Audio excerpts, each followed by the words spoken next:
What's going on, guys? Pete Nova here with Player Profiler. We are back to go over our Week 8 takeaways. We are halfway through the NFL season, and honestly, I think Week 8 was probably the worst week in fantasy football that we've had all season long. I mean, we had backup quarterbacks in playing, and we had a bunch of backup running backs that were scoring and outscoring the starting running backs, and it just really was a bad week overall. But we are here today to go over my top 10 takeaways. We're going to kind of filter through the biggest things, the most impactful things that happen, and kind of project what we expect to go on for the second half of the NFL season. I am your host, Pete Nova, here with Player Profiler. And as always, if you guys have any questions, make sure you drop them in the chat and I will get to the mailbag at the end of the show. We got my producer, Morgan Grimes, in the background helping us out. Let's go ahead and move to our first takeaway. And just so far, we'll start nice and easy. And it's just the injury roundup. A lot of injuries across the board, and probably the most impactful injury, and it's Cam Skattebo, who dislocates his ankle, out for the season, and had to get emergency surgery last night. This is kind of similar to that Chris Godwin injury where we saw the dislocated ankle. You just kind of have to hope from at least what I've read and what I've seen, just kind of have to hope that there's no infections and that the swelling goes down. But surgery happened last night. Big Dom from the Eagles apparently was in the house. He stopped in to see Cam Skattebo, dropped him off a pizza and some cheesesteaks from Philly. So good sportsmanship and gamesmanship there. But we're going to talk a little bit about that running back room as we go on into the show here. But also, some other news, Saquon Barkley groin injury. After the game was over, he did speak, and it seems like he's going to be just okay, so I'm not too concerned there. Quinshon Judkins with a shoulder injury. Team is reporting that it's day-to-day, so did not end up breaking. They said it could be a clavicle. That's what people were concerned about, but seems like he's okay. Maybe a chance to miss this week, but it's not something that he should miss multiple weeks from what we've seen so far. Luther Burden, unfortunate. He goes down with a concussion. We'll see how he progresses throughout the week with the concussion protocol. He was another guy that a lot of people were very, very high on, trying to, pick him up in hopes that possibility DJ Moore misses some time. And he's also just been a guy in general that people have expected to, maybe have a second half breakout. Rashid Shaheed with a hip injury. We'll have to monitor that. Braxton Berrios with a chest, nothing fantasy relevant there. Daniel Bellinger with a neck injury. Joe Flacco with a shoulder injury did return, but he's listed as day-to-day right now. They said that his shoulder is pretty sore. Alvin Kamara goes down with a high ankle mechanism injury. He did return to action there. Marvin Mims with a concussion. We'll see how he progresses through that concussion protocol. And then Pat Freiermuth returned. He did pass the concussion protocol test. So good news for him. So that's a little bit of the week one, the top injury roundup news. Obviously, Cam Skattebo and Barkley and Judkins are the most important, but it seems like Barkley and Judkins escaped some bigger and more concerning issues in time to be missed, where obviously Cam Skattebo is the one that hurts the most here. Let's move on to number 2 here, and it's going to be quarterback injury buys. So you have a lot of quarterbacks injuries right now. You have JJ McCarthy, who's been out. Then Carson Wentz deals with that shoulder injury. Looked absolutely atrocious in his time with the Vikings. Carson Wentz is now put on, I don't know if it's season-long IR, but he is going to get surgery on his shoulder. Does look like JJ McCarthy is going to return this week. So that's good news on the quarterback front there. You also have Michael Penix, who didn't play last week. You had Kirk Cousins, who did not do well at all in a smash matchup against the Miami Dolphins.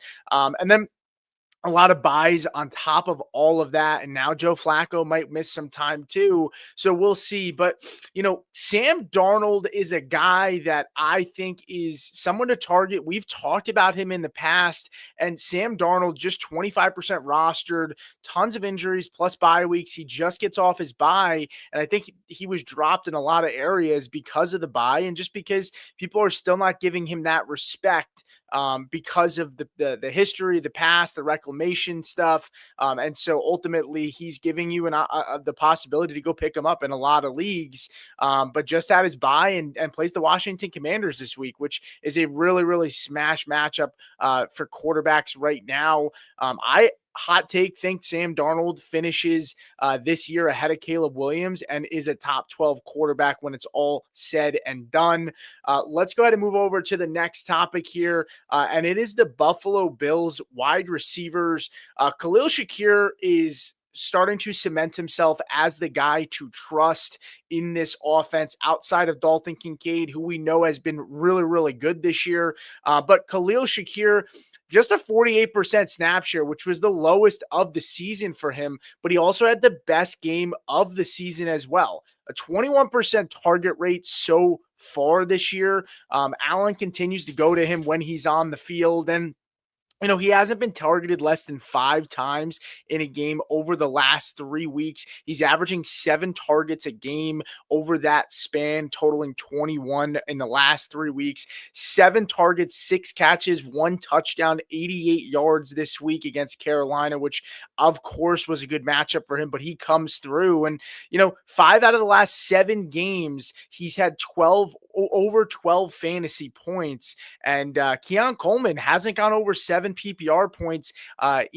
in more than 2 games this year. And he's a guy that's running more routes and is still getting targets, but he's just not really making the connection with Josh Allen. Maybe that comes in the second half of the year, but we know if you paid attention, Pro Football Focus last year coming into that season said Khalil Shakir and Josh Allen had the strongest connection of anybody when it comes to catchable target rate and just the amount of targets that went to Shakir that he actually physically caught. And so we know there's a really strong connection there. Khalil Shakir is an interesting guy. He's a flex play. Probably not going to, go into that, wide receiver 2 threshold, but he's still a really, really nice flex play. He's giving you a good floor on a weekly basis, and they already had their bye week. So that's an interesting one to monitor. Maybe they bring somebody in via the trade deadline here. Of course, they brought in Amari Cooper last year, even while they had Keon Coleman, who they spent the high draft capital on, and Khalil Shakir. So we know that this is kind of a similar room. I mean, they brought in Josh Palmer, they brought in Elijah Moore. Those guys have really been role players. They haven't been guys that have stepped up and been big target earners in this offense. And so ultimately, maybe they bring somebody else in. But right now, Khalil Shakir is the wide receiver to trust. And we got some games and we got some action going on later tonight. Of course, with Monday Night Football, Kansas City Chiefs taking on a depleted Washington team that actually gets some players back in, Terry McLaurin is returning to action. Deebo Samuel is returning to action. But no Jaden Daniels. It's going to be Marcus Mariota. A lot of variance in this game. And one of those things where you can find some pretty unique lineups, especially if you're playing in DFS. And speaking of DFS, we do have that quick 6 super slam where I finished inside the top 12 at Fast Draft. So why don't we hear the Podfather go over that right now? Pour one out for an incredible best ball season. It was a breakout 2025 for Fast Draft, but now the NFL action has started. That means it's DFS season. That's right. You might think, oh, wow, DFS, I can't win DFS. Oh, but you can on Fast Draft. You just pick any 6 guys and you put them in a handful of booster spots. There's no salary rubric you have to follow. You're not going up against thousands of killer bots in these tournaments. Oh, no. These are regular people grabbing their 6 favorite plays of the week, and that's all you have to do. And we post the ownership so that you can choose how much chalk you want. There is no drafting. It's called the Quick 6 Super Slam. The Quick 6 Super Slam is the signature DFS contest at Fast Draft. It is changing DFS. We are making DFS great again. So go to fastdraft.app and use your host promo code for a $50 deposit match. And let's go start drafting faster.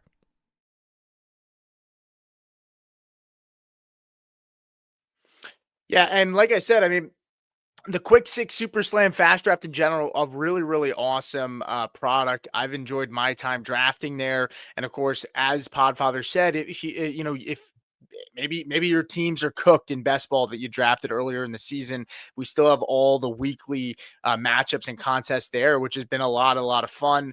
So get in on that action. Let's go ahead and move on to number 4, and this one's probably going to hurt, but I think it's something worth talking about right now, and it's Matthew Golden, and I think he's droppable at this point, folks. No more than a flex play in good matchups at best. Matthew Golden. We saw Christian Watson return to action, and Christian Watson was able to generate 84 yards in his first game back, and Jaden Reed and Christian Watson have been out from weeks 3 to 7, at least one of them, or not, if not both, have been out. And Matthew Golden really hasn't been able to get things going during that time. Just 17% eclipsed 17% targets just one time from weeks 3 to 7. Obviously, Christian Watson had the injury where he didn't come back until last night, but Jaden Reed was there to start the year, and during that time we expected Matthew Golden, first round pick, to take that step forward, and we haven't really seen it. It's really been Romeo Doubs and Tucker Kraft, and just 2 red zone targets for Matthew Golden, so far this season, and over, it's just been bad for him, right? He's only gone over 12 PPR points one time, and it's been tough sledding for him, and it's a rookie. We get it. I have more confidence in rookie running backs in the second half of seasons than I do for wide receivers, and it's just really been tough sledding for Matthew Golden. I don't expect him to get things going, so to speak, where you're a guy you're confident to start every single week. He's going to be maybe a matchup dependent player, and again, you now have Christian Watson returning, and Jaden Reed is on his way back soon. So, this makes that target distribution be even harder for Matthew Golden to get things going. And look, maybe you could argue that more players on the field will, stretch things out and make it a little bit tougher for defenses, opening things up for a guy like Matthew Golden. But it's just not what you want to see from a guy that you draft in the first round. And right now, he's really hasn't been giving us much other than a flex play here and there. Comes up short last night on Sunday Night Football in a really, really strong matchup. And I think in leagues where, you're really only going to start him in the flex in deeper leagues and in good matchups at this point. So Matthew Golden at this point, in my opinion, is droppable. Let's go ahead and look over at our next takeaway, and it's waiver wire targets. And, Podfather's going to talk about his tomorrow, so not taking anything away from that. But I've picked out a couple of players for myself that I think are guys that, from last week's usage and what we've seen so far, are players that I think should be targeted. Tyrone Tracy is going to be the hot name right now, due to Cam Scatterbu going down. But I want you guys to keep in mind, Devin Singletary was a player with Brian Daboll where there's a relationship there. And I'm not saying Devin Singletary is the sexiest pick, but I would back up your waiver claims with Devin Singletary, especially in deeper leagues. You can never have enough running backs. They're way harder to find. And I expect Devin Singletary to be involved in this offense. It's not just going to be Tyrone Tracy running away with it. And we know how frustrated they got with Tyrone Tracy when he fumbled the football last year. I don't think that Tyrone Tracy, those fumble issues are just going away. And there's a real possibility where he gets put in the doghouse again. So I think Singletary is very much worth adding. I don't think they're going to add to this room considering they're not contending for anything. So it's pretty much a Tyrone Tracy, Devin Singletary. Maybe Eric Gray comes back. I don't even know if he's on the roster at this point anymore. But ultimately, I think Devin Singletary is somebody to take a look at. Tyrone Tracy is, of course, the priority, but don't let Devin Singletary slip through the cracks completely, especially in deeper formats. Next guy would be Colson Loveland. He gets the Bengals, and if Cole Kmet does not play, we saw the Bengals give up 4 touchdowns, 2 tight ends, against the Steelers, and then we also just saw Mason Taylor have a really, really strong game against them last week. Caught a touchdown, a couple other passes. So Colson Loveland is a guy that you can pick up and play this week, especially if Cole Kmet's not out there. Number 3 would be Sam Darnold. We already talked about him, but I think he's a really, really good pickup. He's under 30% rostered in fantasy formats per Fantasy Pros. And I think that's a lot to do with the fact that he had a bye and he was probably dropped in many, many leagues. Next and final player is going to be Christian Watson, who we talked about before, but Christian Watson, first action back. He gets 4 receptions for 85 yards, 12 PPR points in his first action.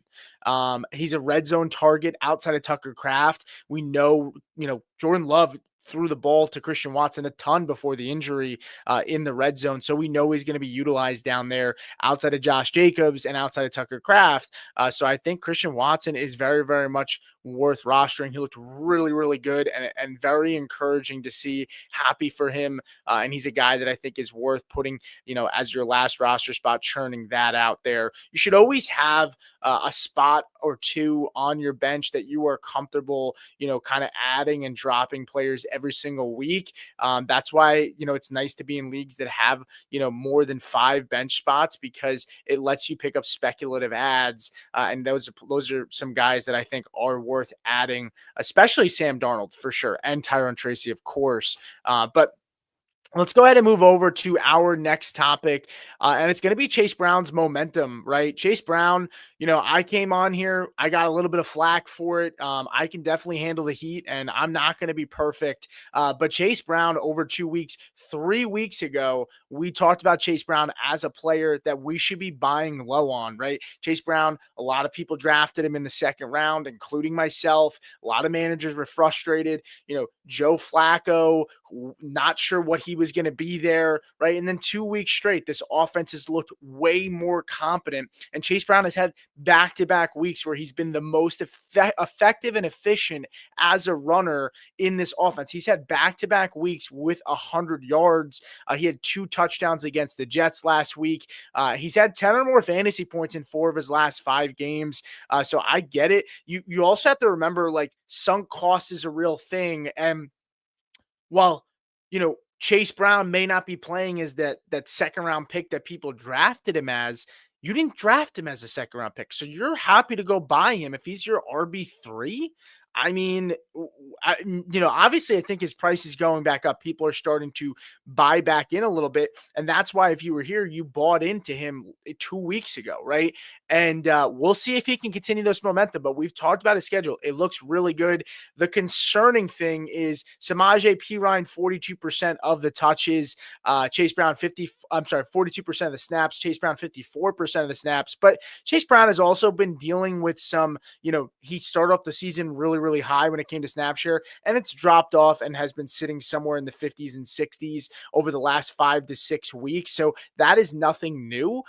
Again, he's going to catch passes. This defense is atrocious. They're going to be playing from behind, and he's going to be in good game scripts. And as long as Joe Flacco is under center, those wide receivers become way, way more dangerous than what we saw with Jake Browning, and teams cannot stack the box. Teams cannot bring pressure as much as they could before and leave, T. Higgins and Jamar Chase on islands. And Noah Fant has emerged a little bit as well, creating another threat in the pass game. So Chase Brown looks really solid. He gets Chicago Bears on tap this week, 25th in points allowed to the running back position. Derrick Henry looked really solid against them last week. And again, we talk about Chase Brown's schedule, but right now he's got Baltimore twice. He gets Miami. He gets Buffalo, right? Those are those final juicy games. And then he gets Arizona in the championship. That's a really, really nice schedule to round out the end of the year for him. And again, we'll see. But, the Steelers lose last week. The the Pittsburgh Steelers lose last week. The Ravens lose as well. And so do the Browns. The Bengals are still in this, right? I'm not sitting here telling you the Bengals are going to go on a run and they're going to make the playoffs, but they're still in the hunt, right? Steelers gave them some ground a little bit they didn't lose any ground, right? They're still in the same position that they were last week, right? And so Ravens win, right? And so these teams are starting to get closer and closer in the standings. Joe Burrow could come back. I know people don't think that's a reality. I think it's possible. And if Joe Flacco can stay healthy, even if it's not Burrow, I think Chase Brown will continue to be viable, and those matchups will be very, very good for you down the stretch. Now, I do want to shift gears here to my next takeaway, and it's Rico, right? He's not leaving. Rico Dowdle, I get it. This week was a little bit frustrating and upsetting. You looked at the Buffalo Bills and you sat there and said, this is a great matchup for Rico Dowdle. I was buying into Rico Dowdle last week. I thought he was going to have a really, really good game. We have seen in back-to-back weeks, Rico Dowdle, his snap share dropped 46% and then 36%, right? So his snap share has gone down, and, that leads people to be concerned. But I'm going to spin this in a way that's going to make you feel better if you own Rico Dowdle, and maybe not as much if you're a Hubbard owner. Rico has looked like the better back since Chuba Hubbard has been there. Last week, 8 rushes for 54 yards, right? 12 carries for 78 yards. Even with the limited touches or limited snaps, he's been way more effective than Chuba Hubbard, who last week, 14 carries for 31 yards, and this week, 12 carries for 34 yards. He has not been effective. I don't know if that calf is still an issue right now for him or if he's pressing things because he's feeling the pressure.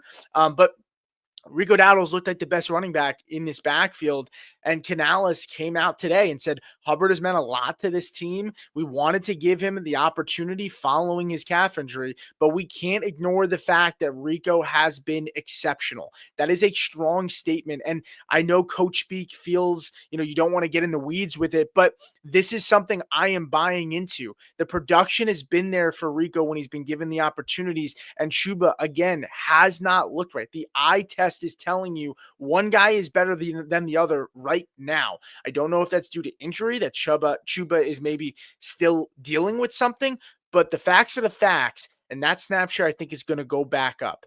So if you have Rico Dowdle, just keep that in mind, right? I know some people might look at it and be like, he might be droppable. I don't think so. Hold your bags with Rico Dowdle. I know I talked about him as a possible trade candidate 2 weeks ago, right? And you probably or might have been able to cash in there, which is fine. I'm okay to trade Rico as well, but do not drop him if you own him. I think he's going to have a viable carved out role going forward.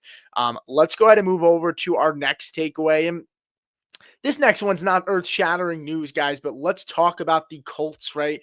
The Indianapolis Colts have been ADP crushers this year. Daniel Jones, undrafted. He is quarterback 8 in points per game and quarterback 6 on the year. He's in the MVP conversation right now. He's looked absolutely awesome in Shane Steichen's offense. And a lot of people were very skeptical about this, right? A lot of people wanted it to be Anthony Richardson. A lot of people said, that right now Shane Steichen is coaching himself to be fired by making that decision. And right now the Colts are having the last laugh. This looks like a Super Bowl contending team. It's one of the best teams in the AFC. I am buying into them. They are for real.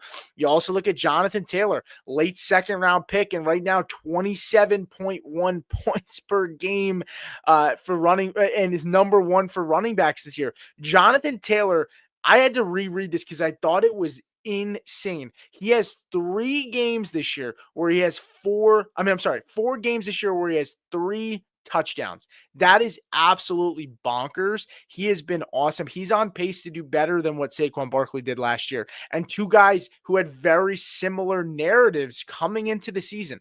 Last year it was Saquon Barkley dealing with a lot of injuries, new team. People were skeptical about it, right? And he absolutely crushed it. You look at Jonathan Taylor, averages like 3 to 4 games missed per year the last few seasons, right? There were some talks about the contract where, there were just some concerns there. Would he, the team drafted DJ Giddens, and I was not a big fan of drafting Jonathan Taylor this year. I was wrong about that. I had him in a couple of spots where he slipped in his ADP, but ultimately I missed out on Jonathan Taylor. If you got him, congratulations. He's been absolutely phenomenal. And then Tyler Warren, right? Tyler Warren, tight end 10, averaging ADP of 88 coming into the year. Right now, 13.9 points per game. He is tight end 5 this year. That is a position that if you were smart, quarterback and tight ends, you punted this year. Drake May has been a great example. Daniel Jones has been a great example. Sam Darnold's been a great example. There are a lot of quarterbacks and tight ends. When you look at the tight end position, Hunter Henry was on fire at one point. He was a top 5 tight end to start the year for the first couple weeks. Dalton Kincaid was not a top 10 tight end. He is now a top 5 tight end. Oronde Gadsden has been on fire the last few weeks. So tight end is another position that we're starting to see like, hey, that you don't have to invest as much draft capital into that position because it's a position that's streamable. And there's a lot of guys that just start to run hot right now is what we're noticing. So, kudos to the Colts. They have been ADP crushers this year, and I think they can continue to sustain this success. I'm going to move over to something that's more near and dear to my heart. And if you follow my content, I love defenses. I love streaming. It's a big focal point for me for content and how I win my fantasy football weeks and matchups. We talked about it here with Johnny Tuma, on the deep dive show in the offseason about defenses. And we talked about streaming right now. Okay. You have the Patriots who are number 1, Texans number 2, Seattle Seahawks number 3, Rams number 4, and the Bucks number 5. Those are the top 5 defenses when it comes to the points per game right now. None of them were drafted inside the top 5 this year. Texans were 6th, right?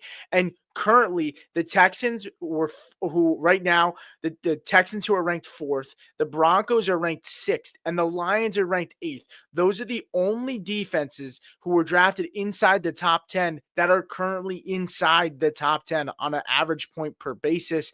I do a ton of content on my channel, but also Chev and Jeremiah are dropping their defenses to stream. They just dropped their episode last night for this week, and you should be streaming defenses. You should be comfortable playing matchups, right? It's a huge edge and a huge advantage, and that's why we stream. This is why we don't draft defenses very, very high in fantasy football. And let's go ahead and move over to our final takeaway. Then I'll do a mailbag. So if you are here, make sure you like the show. And if you also drop in your questions, I'm happy to answer anything, whether it's Monday Night Football, whether it's trade questions. It could be anything. It's what am I having for dinner? I will answer it. So get those in the comments before we sign off. Last thing is Josh Jacobs, and we're going to talk about his workload, and it's something to monitor right now. Josh Jacobs snap share 55 and 53% over the last 2 weeks. We saw that happen 5 times last year where he's had a snap share of 55 or below. So we saw it happen last year and he still was phenomenal. So that's some cause to say, hey, maybe I'll panic too much, right? We've seen it a little bit and he still ended up being phenomenal. He's still a workhorse back, but hard to ignore. Emmanuel Wilson hits a high of 42% snap share this past week. He hit that hit over 30% twice this year on his snap share and 5 times in 2024. So again, Josh Jacobs went below 55% snap share 5 times in 2024, and Emmanuel Wilson hit that over 30% 5 times in 2024. So again, we're seeing that it makes sense, right? Emmanuel Wilson is the backup, right? That's the most likely person to, of course, get that snap share. But Emmanuel Wilson wasn't anything last year, right? I think he's probably just more of a good guy to back him up. If you have him in fantasy, it's fine to throw him on your bench in deeper leagues in case there's an injury for Josh Jacobs. But I'm not overly concerned. Now, Emmanuel Wilson does have 11 rushes for 61 yards and 2 receptions for 26 this past week, last night on Sunday Night Football. So it's something to monitor, but I don't think it's something to be freaking out about. Just kind of something to keep your eye on. Josh Jacobs is still the bell cow. I don't think that's going to change. So just just something to monitor here. But if things start to change, you kind of get to see a little bit as to, okay, snap share starting to dip down. So let's see if that snap share continues to dip down before we start to panic. But Emmanuel Wilson is very, very much worth throwing on your bench if you have maybe really bad waivers and there's not really much talent out there and you're just looking to stash somebody. He's definitely worth stashing as a guy that in case Jacobs goes down due to injury. But let's take a look at our comments, see if there's any questions in the chat. And we'll go ahead and get you guys out of here. We got Morgan in the chat, producer. Thank you so much, buddy. Albert's in the house. What's going on, Albert?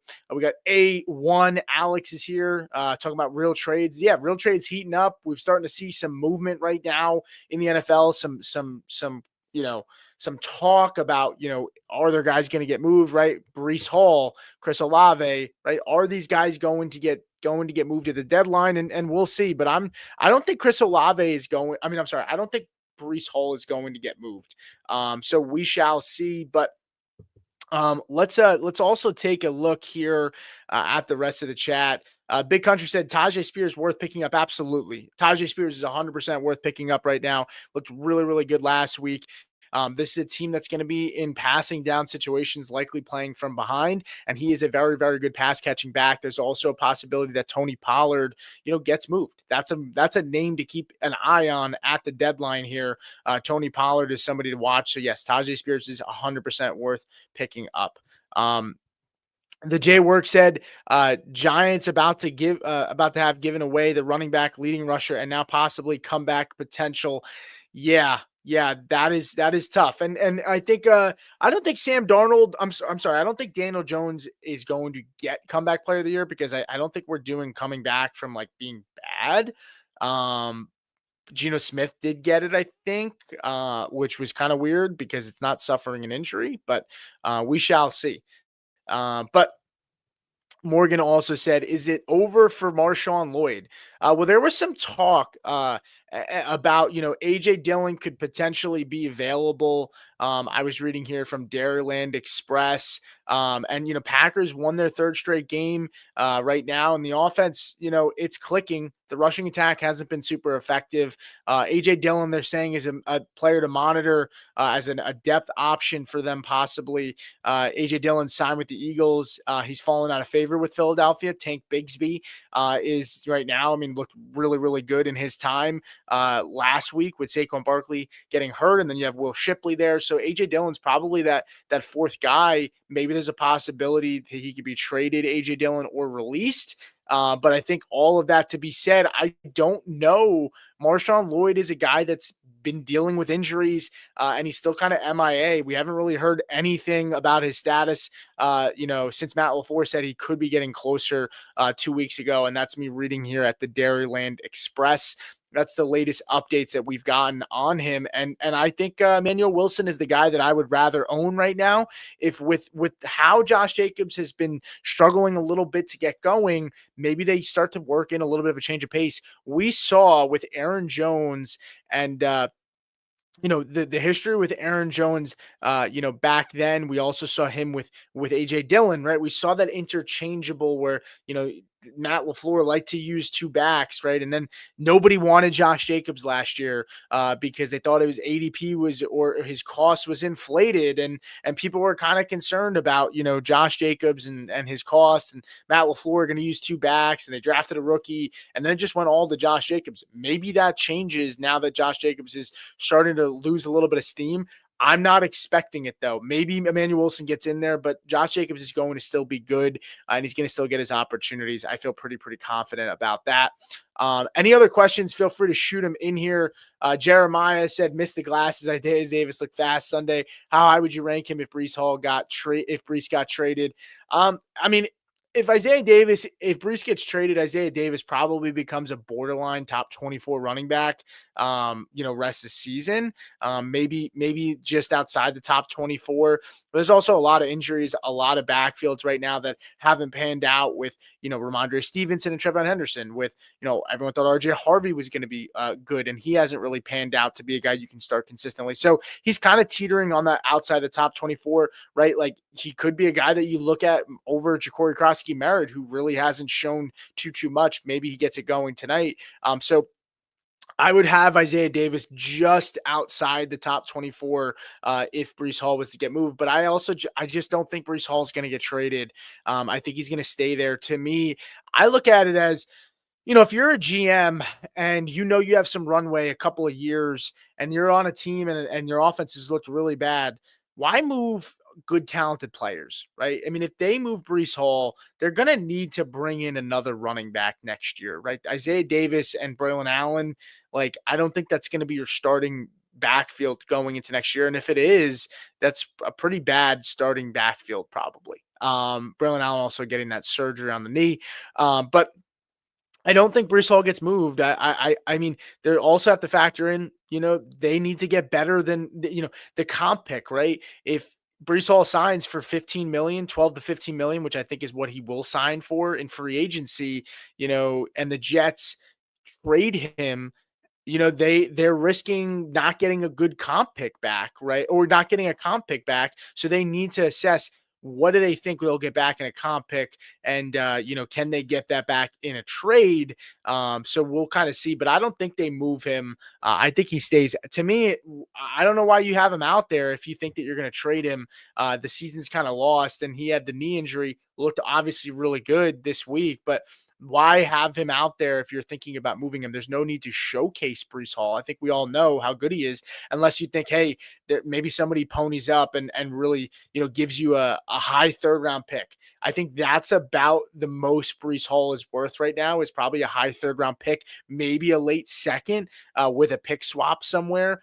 But I don't think that a team is giving that up. I think Jerome Ford, I talked about him on Twitter this past weekend. I think Jerome Ford is a guy to keep your eye on in Dynasty. If you can get him for like a fourth round pick, somebody's willing to send him to you because they don't really think much of him. I mean, Quinshon Judkins and Dylan Sampson are there. They're the main guys. And, this is a team that's looking to rebuild. Jerome Ford's not in the future plans. He's not a young, strong asset like a Breece Hall, where it's like he's in the future. Breece Hall is the best running back in his room. Jerome Ford's probably RB3 in his room in terms of talent. So Jerome Ford is a guy to keep an eye on. I think the Kansas City Chiefs could very, very well be looking at bringing a guy like him in. I think there's other teams around the league that also could look. I mean, there's talk about the Bears, but DeAndre Swift and Monunga have looked really good. I think they'll probably stay put with what they have right now. If there's other injuries around the league, we could see some other guys be moved, but that's kind of how I see it shaking out. Scott's in the house. And Jeremiah did shout out the defense video for you guys, so do not worry. I did let the followers know to take a peek as we talked about the DST takeaway here today. Scott said, you're going Domino's, brother, but Chinese sounds good also. Yeah, Domino's sounds all right. Chinese, I'd probably rather. I've had a lot of pizza lately. 4K2 Owen said, drop Hunter Henry, Mark Andrews, or Vidal for Tyrone Tracy. Yeah, I'm probably dropping Mark Andrews here. Hunter Henry, he's been more involved in his offense all season long. I think Andrews can be viable, but you definitely need to pick up Tyrone Tracy. None of these guys should be staving you away or staving you off from making that move. So you go pick up Tyrone Tracy. That's for sure. You're not dropping Vidal, who seems like a pretty good bet that he's going to be the guy. I don't think they're going to bring anybody in. I do think Amari Hampton does miss more time than the allotted 4 games that normally guys go on for IR. I think he's still in a walking boot is what I read. So I don't think he comes back as soon as he's available to come off IR. So I think Vidal has some runway to get a couple more games here. And he's got some okay matchups on the schedule here. Also, 4KT Owen said, have Tucker Kraft at tight end, Judkins, Chase Brown, Gibbs, Rashad. Okay, yeah, I mean, you definitely don't need to roster 3 tight ends, especially with Tucker Kraft. I would actually rather have Mark Andrews and Kraft then and drop Hunter Henry, because you have the ceiling play with a really strong floor in Tucker Kraft. I think Andrews has the higher ceiling over Hunter Henry. I think Hunter Henry is a safer play on a week in, week out basis, but Mark Andrews could turn things around with Lamar Jackson coming back. So we'll see how that shakes out. Thank you guys so much for the questions. That's going to do it for me. Make sure you thumbs up and like the show. Appreciate it. Thank you, Morgan Grimes, my producer, for helping out with the show. Everybody else that's helped put it together. Make sure you subscribe and like I said. Leave any comments when the video closes out. I'd be happy to answer anything that you might have if I do miss it. And especially if you're watching this on the rewatch. and I'll see you guys next time. Technical difficulty.